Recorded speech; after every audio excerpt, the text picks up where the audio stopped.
Yo, what's up? Mabilisin lang to. Anong Valentine's pinagsasabi nyo? Happy Valentine's Day, my love. I love you, baby. Ganito gawin natin practical. Wag na tayo yung mga origin, mga pagan, yung mga ganon. Wag na tayong magkunwari na religious naman yan. Hindi, iba naman yung mga mindset ng mga kabataan natin ngayon, di ba? Maliban sa mga flowers, kain, gastos kahit naghihirap. Yung nasa isip is lodging house, di ba? Ganun na ngayon ganun na ngayon. Huwag na tayong magano. Pero gawin natin practical. Nood-nood na lang sa Facebook ng mga magjowa. Nandito po ako para magpainggit. Wala Wala talagang jowa Ngayon lang po yan.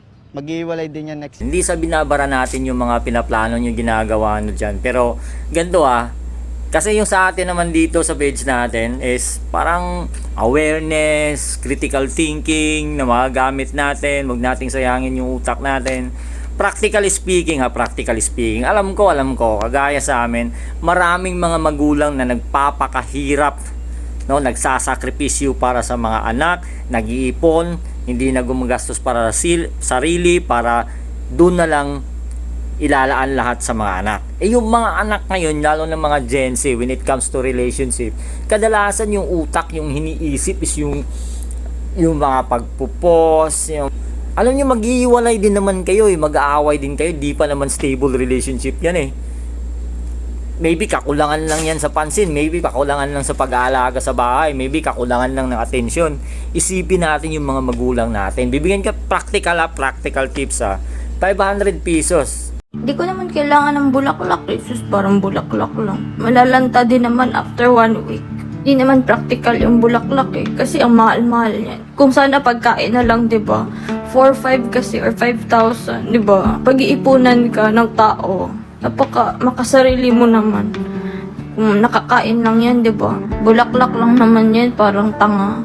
Rose na pink or red, tapos may baby's breath, tapos may carnation, tapos may stargazer, na yung mga lights.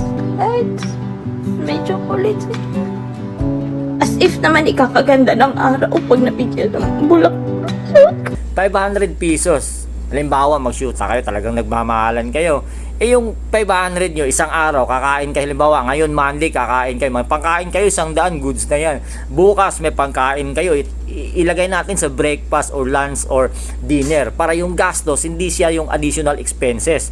Lalo na kapag kahirap at saka below minimum. Kaya sana naman, gamitin natin yung mga utak natin. Practical lang to, hindi mo na kailangan mag-research tungkol dyan. Pagka sinabi mo, siyempre expression of love. Anong expression of love? Di mo kailangan ng regular na mag-sit ng date kasi may negative impact yan parang magkakaroon lang ng special na treatment tuwing ganyang occasion kasi magiging loop yan sa utak mo puntahan nyo lang yung mga neuroscience na mga talks, di ba?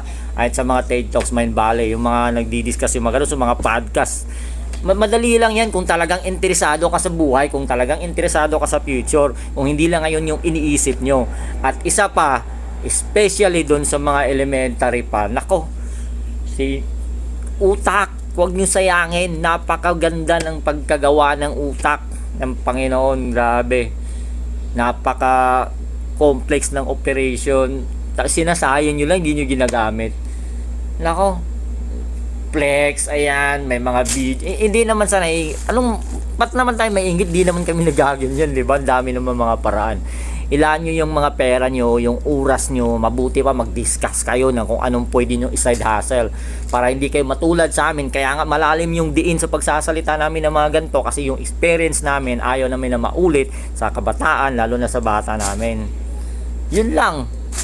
Puro na kasinungalingan yan, puro na katarandaluan yung Facebook, yung internet, mga nag-a-appear sa feed natin. Tuwing click, siyempre ipipid tayo ng algorithm niya. Mas marami talaga yung mga walang kwentang videos, mas marami talaga yung mga nonsense. Yan ang gagawin natin. Siyempre, may mga time talaga na, pagod sa trabaho, nahanap tayo ng mga nakakatawa. Pero, hindi na normal yung mga paggamit natin sa oras sa mga ganyan. Kaya, anong Valentine's pinagsasabi nyo? Kayo, mag-iwalay din kayo, wala. Ano tayo, iiyak, malungkot tayo, tapos sila masaya? Hindi pwede yun. Damay-damay to, walang okasyon. Walang Pasko, New Year, Valentine's Day, hanggat hindi natin sinasabi, hanggat wala tayong go signal, walang liligay. Nako, wag nyong gamitin yung mga utak nyo. Yan na lang. Gamitin yung mga utak nyo. Mag-isip kayo ng ilang beses. Emotional yan. Nagiging emotional ka lang. Lilipas din yan. Yung mga pinagpo-post nyo. Kadalasan pa naman yung mga nagpo-post na mga ganyan. Pasitweet tuwing Valentine's. Parati namang nag-aaway. Pagdating dun sa bahay, wala namang oras sa isa't isa. Puro naman kay cellphone yung mga inaatupag nyo. Tapos may paganyan-ganyan pa kayo.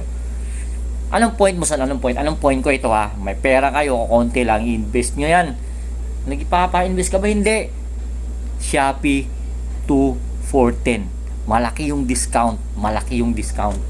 Napakalaki ng mga discount at may mga special na mga vouchers na binibigay na limited. Kaya ano pang hinihintay mo? May oras ka pa hanggang 12 yan ng midnight. Add to cart, check out, baka magamit mo, pwede mo pang pagpirahan yung bibilhin mo. Kaysa naman para may ma-flex lang kayo, hindi naman kayo masaya sa pagsama nyo dyan.